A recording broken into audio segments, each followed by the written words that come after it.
నమస్తే అండి, welcome back to our channel. ఈరోజు ఒక మంచి వీడియోతో అయితే వచ్చానండి. అది ఏంటి అంటే, ఎవరికైతే తీవ్రమైన అనారోగ్య సమస్యలతో బాధపడుతూ ఉన్నారో అటువంటి వాళ్ళు 2025 జూన్ 21 శనివారం రోజున ఏకాదశి అండి. ఇది జ్యేష్ఠ ఏకాదశి.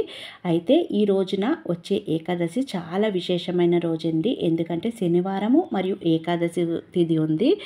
మరియు ఇది మనకి జ్యేష్ఠ బహుళ ఏకాదశిని మనం యోగిని ఏకాదశి అని కూడా అంటాము. ఈ ఏకాదశి చాలా విశేషమైనది. అయితే ఈ ఏకాదశి రోజు ఆ శ్రీమన్నారాయణుడు కలియుగ దైవమైన వెంకటేశ్వర స్వామిని చక్కగా భక్తి శ్రద్ధలతో ఆరాధించి ఉపవాసం ఉంటారో వాళ్ళకి అన్ని మొండి వ్యాధులైనా సరే అన్ని రోగాలు కూడా తొలగిపోతాయి అంటారండి. అందువల్ల చిన్న పెద్ద అందరూ కూడా చక్కగా స్వామివారిని అయితే ఆరాధించుకోండి. పూజా విధానము, పూజ చేయలేని వాళ్ళు ఏం చేయాలి, ఈరోజు ఏం చేస్తే మనకి అంతా మంచి జరుగుతుంది అన్నీ కూడా తెలుసుకుందామండి. ఈ యోగిని ఏకాదశి రోజు ఎవరైతే ఉపవాసం ఉండి భక్తి శ్రద్ధలతో ఆ శ్రీమన్నారాయణుని పూజిస్తారో వాళ్ళకి సంపూర్ణ అనుగ్రహం ఉంటుందండి. అయితే మనకి యోగిని ఏకాదశి రోజు తెలిసి తెలియని పాపాలు ఏమైనా చేసి ఉంటే అవి కూడా తొలగిపోతాయి అంటారు. ఈ ఏకాదశి నోము ఆచరించిన వాళ్ళకి. అంటే ఉపవాసం మీరు మంచిగా రైస్తో చేసినవి ఏవి తినకుండా నార్మల్గా సింపుల్గా ఏమైనా పండ్ల రసాలు ఇటువంటివి తీసుకొని నార్మల్గా కటిక ఉపవాసం ఉండవలసిన అవసరం లేదండి. నార్మల్గా సింపుల్గా చేసుకోవచ్చు. దేవుడి మందిరంలో అయితే పూజ అయితే చేసుకోవాలి. ఈరోజు ఖచ్చితంగా మనం స్వామివారికి తులసిమాలను సమర్పించడము, దేవుడి మందిరంలో తిరునామాలు వేసుకోవడము, అదేవిధంగా పిండి దీపారాధన, గంధం దీపారాధన చేస్తే అనారోగ్య సమస్యలు తొలగిపోతాయండి. అదేవిధంగా మనకి పిండి దీపారాధన కూడా చాలా విశేషమైన ఫలితం అయితే ఉంటుందండి. ఎవరైతే స్వామివారికి పిండి దీపారాధన చేస్తారో వాళ్ళకి అఖండ ఐశ్వర్యము, అనారోగ్య సమస్యలు కూడా తొలగిస్తుంది పిండి దీపారాధన. ఈరోజు ఇవే కాదండి, ఒకవేళ పిండి దీపారాధన, గంధం దీపారాధన చేయలేని వాళ్ళు చక్కగా శంకుచక్ర దీపాలు ఇత్తడివి ఉంటే వాటిలో కూడా దీపారాధన చేసుకోవచ్చండి. ఆవునేతి దీపారాధన, నువ్వుల నూనె దీపారాధన, పసుపు వత్తులు వేసి చక్కగా దీపారాధన చేసినట్టయితే చాలా మంచిదండి. ఈరోజు మనకి ఏది అందుబాటులో ఉంటే వాటితోనే చక్కగా స్వామి అమ్మవారిని అయితే ఆరాధించుకోవచ్చు. అయితే మనకి ఈ ఏకాదశి తిథి ఎప్పటి నుంచి ఎప్పటి వరకు ఉంది అన్నీ కూడా వివరంగా అయితే తెలుసుకుందామండి. స్క్రీన్ పైన కూడా నేను ఇచ్చాను ఆల్రెడీ. ఇప్పుడైతే ఒకసారి మళ్ళీ చెప్పేస్తున్నాను. యోగిని ఏకాదశి మనకి శనివారం 2025 శనివారం జూన్ 21వ తేదీన ఉంటుందండి. తిథి ఈరోజు తెల్లవారుజామున మనకి జూన్ 21 తెల్లవారుజామున 4:10 నుండి ప్రారంభమవుతుంది. ఇది బ్రహ్మముహూర్తము. అదే రోజు రాత్రి 1:39 మనకి తిథి అయితే ముగిసిపోతుందండి. అప్పటి వరకు ఉంటుంది మనకి. అయితే పూజ ఎప్పుడు చేసుకోవాలి అంటే, మీకు వీలైతే బ్రహ్మముహూర్తంలో పూజ చేస్తే చాలా మంచిదండి. లేదా ఉదయం 6 గంటల నుంచి 8:30, 9 గంటల లోపు చేసుకోవచ్చండి. లేదా అభిజిత్ ముహూర్తంలో కూడా కొంతమంది అయితే పూజ చేసుకుంటారండి. సాయంత్రం కూడా పూజ చేసుకోవచ్చు. ఇక మీ ఇష్టమండి. ఏ ముహూర్తం మీకు కుదిరితే ఆ ముహూర్తంలో స్వామివారిని గుడికి వెళ్ళి దర్శించుకోవడం కానీ, పూజ చేసుకోవడం కానీ మీ వీలుని బట్టి చేసుకోవచ్చు.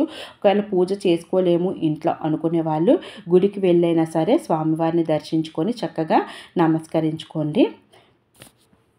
అయితే ఈ యోగిని ఏకాదశికి ఒక చిన్న పురాణాల ప్రకారం ఒక చిన్న కథ కూడా ఉండింది. అదేంటంటే, అల్కాపురిని ఏలుతున్న కుబేరుడు సిరి సంపదలతో తుల్లుతూగేవారు. అయినా సరే ఆయన ఎప్పుడూ కూడా శివ పూజనైతే అశ్రద్ధ చేయలేదండి. ఆయన మహాశివభక్తుడు అనమాట.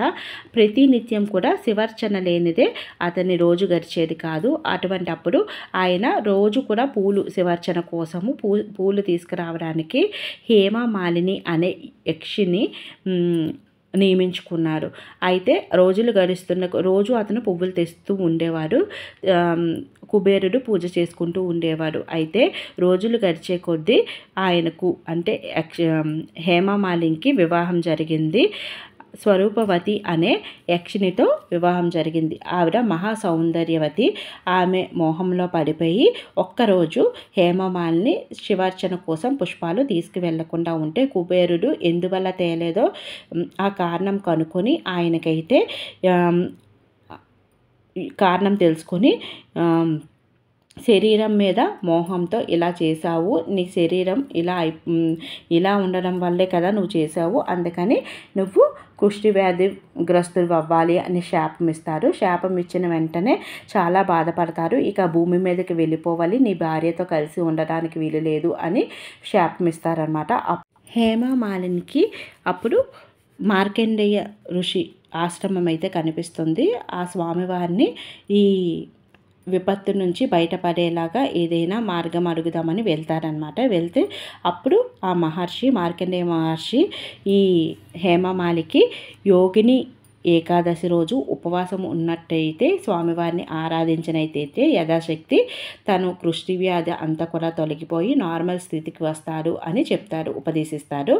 అప్పుడు ఆ హేమమాలిని ఈ ఏకాదశిని ఆచరిస్తారనమాట. ఈరోజు చక్కగా ఎవరైతే స్వామివారిని ఆరాధిస్తారో వాళ్ళకి అనారోగ్య సమస్యలన్నీ తొలగిపోతాయి అని చెప్పాను కదండి. హేమమాలినికి కూడా కుష్టి వ్యాధి అంతా నివారణ అయిపోయి చక్కగా నార్మల్ స్థితికి అయితే వచ్చేస్తారనమాట. ఇది కథ. అయితే తప్పకుండా పిల్లలతోని పెద్దలు ఎవరైతే అనారోగ్య సమస్యలతో బాధపడుతున్నారో వాళ్ళు ఉపవాసం ఉండడానికి ట్రై చేయండి. అంటే మనం బియ్యంతో చేసిన పదార్థాలు ఏకాదశి రోజు తినకూడదండి, మితంగా తినాలి, చాలా తక్కువగా తీసుకోవాలి అంతే. నాన్ వెజ్ అది ఏమీ తినకూడదండి, వెజ్ మాత్రమే తినాలి, అది కూడా చాలా తక్కువగా తీసుకోవాలి. ప్రసాదాలు, లిక్విడ్స్, పాలు, పండ్లు ఇటువంటివే తీసుకోవాలి. మితంగా తీసుకొని భక్తి శ్రద్ధలతో మనం స్వామివారిని ఆరాధిస్తూ ఉంటే మనకి ఆకలి అనేది వెయ్యదండి. చక్కగా పూజ చేసుకోండి. పూజ చేసుకొని ఏకాదశి రోజంతా ఉదయము సాయంత్రము మీ వీలుని బట్టి పూజ చేసుకొని నెక్స్ట్ డే మీరు ఆదివారం పడుతుంది కదండి, ఆదివారం ఉదయం 9-10 గంటల్లోపు ఉపవాస విరమణ మళ్ళీ స్వామివారిని ఆరాధించుకొని గుడికి వెళ్ళగలిగితే గుడికి వెళ్ళి చక్కగా ఉపవాస విరమణ అయితే చేసుకోవచ్చు అనమాట. ద్వాదశి రోజు చూశారు కదండి, ఏకాదశి వ్రతము చాలా సింపుల్గా చేసుకోవచ్చు. లేదండి పూజ చేయలేము అనుకునే వాళ్ళు చక్కగా స్వామివారి గుడికి వెళ్ళి ఉపవాసం ఉండి చక్కగా నెక్స్ట్ డే ఉపవాస విరమణ అయితే చేసుకోవచ్చండి. అలా కూడా చేసుకోవచ్చు. ఇంట్లో పూజ చేసుకోగలము అనుకునే వాళ్ళు దేవుడి మందిరంలోని చక్కగా దీపారాధన అయితే చేసుకోవచ్చు. ఇన్ని పూలు పెట్టాలి, ఇన్ని విగ్రహాలు, మాలలు ఇలా ఏమీ లేదండి. సింపుల్గా మనం చక్కగా ఒక ఫోటో దగ్గర ఒక 2 తులసి దళాలు అవి ఉంటే సమర్పించి చక్కగా అష్టోత్తరాలు చదువుకోగలిగితే చదువుకోవచ్చు. మీరు అభిషేకం చేస్తాను అంటే అదంతా కూడా మన ఓపికను బట్టి ఉంటుందండి. అభిషేకం చేసుకోవచ్చు, అష్టోత్తరాలు చదువుకోవచ్చు. ఖాళీగా ఉన్న వాళ్ళు ఎన్నైనా చేసుకోవచ్చండి. ఖాళీగా లేని వాళ్ళు, ఉద్యోగరీత్యా బయటకు వెళ్ళే వాళ్ళకి ఇవన్నీ కూడా అవ్వవు కదా, అటువంటి వాళ్ళు చక్కగా గుడికి వెళ్ళి కూడా పూజ అయితే చేసుకోవచ్చండి. ఎలా అయినా సరే మనం ఈరోజు ఉపవాసం ఉంటే సరిపోతుందండి. స్వామివారిని మనసులో తలుచుకొని కానీ గుడికి వెళ్ళి కానీ చక్కగా దర్శించుకొని అప్పుడు ఉపవాసం ఉండి నెక్స్ట్ డే ద్వాదశి రోజు ఉపవాస విరమణ చేయాలి. ఇలా చేస్తే ఖచ్చితంగా స్వామివారి అనుగ్రహం ఉంటుంది.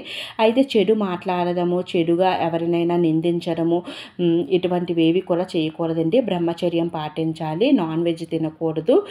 వెల్లుల్లి కూడా ఏకాదశి రోజు తినకూడదండి. బియ్యంతో చేసిన పదార్థాలు అస్సలు స్వీకరించకూడదు. ఈరోజు మంగళహారతి కూడా స్వామివారికి చక్కగా పచ్చకర్పూరం అంటే పచ్చకర్పూరంతో మంగళహారతి ఇవ్వండి. ఇంట్లో కూడా అంతా కూడా హారతి అయితే చూపించండి. ఎటువంటి నెగిటివ్ శక్తులున్నా అన్నీ కూడా తొలగిపోతాయి. గంధం ఉంటే గంధంలో కొంచెం బియ్యం పిండి వేసి చక్కగా దీపారాధన, పిండి దీపారాధన చేసి స్వామివారికి సమర్పించండి. పంచగవ్య దీపాలు కూడా ఈరోజు వెలిగిస్తే చాలా మంచిది. నువ్వుల నూనెతో దీపారాధన ఈరోజు చేస్తే గ్రహదోషాలు ఏ ఉన్నా సరే తొలగిపోతాయి. స్వామివారికి పాలు, పండ్లు అన్నీ కూడా సమర్పించండి. ఈరోజు స్వామివారితో కలిపి అమ్మవారిని కూడా పూజించడం వల్ల మనకి చాలా మంచిది. లక్ష్మీ కటాక్షం కూడా కలుగుతుంది. చూశారు కదండి, ఏకాదశి రోజు మనం చేసుకోవాల్సిన పూజ సంపూర్ణ పూజా విధానం అయితే నేను చెప్పానండి. ఇంకా ఏమైనా సందేహాలు ఉంటే తప్పకుండా కామెంట్ సెక్షన్లో కామెంట్ చేయండి. రేపు అందరూ కూడా వీలుని బట్టి స్వామివారిని ఆరాధించుకుంటారని కోరుకుంటున్నాను. అందరికీ మంచి జరగాలని మనస్ఫూర్తిగా కోరుకుంటున్నాను. ఓం శ్రీమాత్రే నమః. ఇక నెక్స్ట్ అయితే వారాహి నవరాత్రులు అయితే అప్లోడ్ చేస్తానండి. తప్పకుండా మన వీడియోస్ లైక్ చేసి షేర్ చేయండి. మీరు షేర్ చేయడం వల్ల మరింత మందికి వీడియోస్ అయితే రీచ్ అవుతాయి. మరొక చక్కటి వీడియోతో మళ్ళీ కలుద్దాం. ఓం శ్రీమాత్రే నమః.